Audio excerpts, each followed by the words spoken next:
So yun mga kagre, ito packing na naman tayo mga kagre. So ito na yung mga delivery natin ngayong week na to. Ito yung mga subual natin na disinfect na yan. Yan, yung maya nakapack na yan. So ganyan yung ano namin mga kagre, talagang naka-vacuum siya. Kasi may ana-ana yan. So 10 pieces per box yung laman. So ngayon mga kagre, may titingnan tayong isa na hindi kinuha ng buyer natin. So ito, hindi lang natin papangalanan. So ibig sabihin, yan o, return.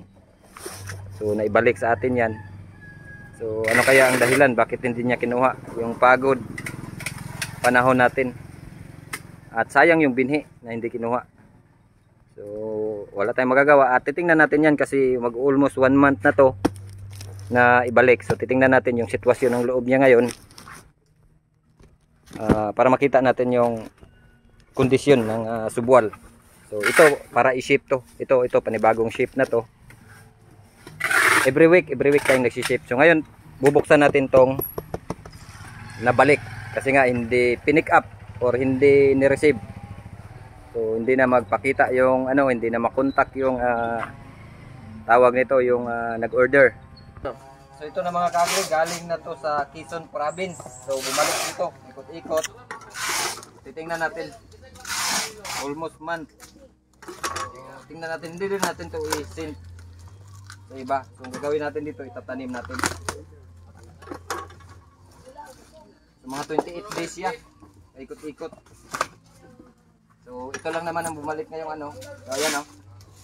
Lapit na. Ayan, 28 days siya sa ganitong karton. So ayan, nag-ugat siya o. Oh. So ang ano niya, pero ang ganda ng development oh. So possible na yan tutubo, pwede mo na yung paghiwalay-hiwalayin. Ang dami mo na sanang natanim. So sayang yung hindi kumuha nito kasi ito lang 1, 2, 3. Tatlong binhi na kagad yung mapoproduce niya sa order niyang shampoo. Tatlo dito sa isang binhi. So ibig sabihin, swerte sana. So bumalik sa atin, tayo ang swerte. Oh, ayan. Active na active. So ito lang yung medyo nabulok dahil nga sa tagal, pero okay na okay pa yung laman kasi nga yung panibagong ugat. So gagawin natin dito, tatanim na naman natin. So walang sayang.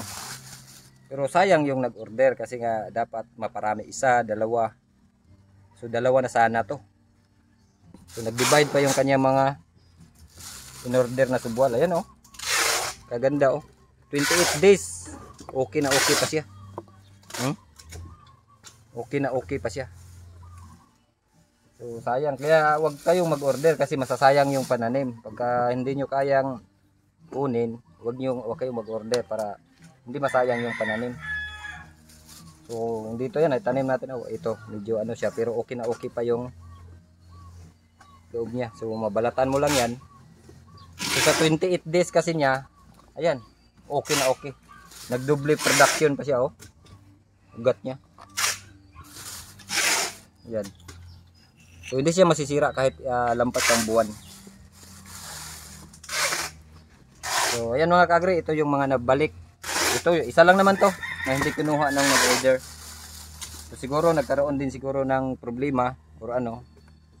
Pero ayan, okay na okay pa. So gagawin natin dito, gagawin ko rito sa mga ganito.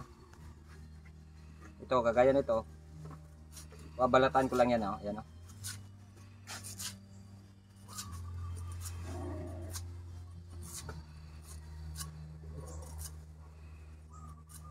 Press na ulit siya. So possible na yan natutubo rito.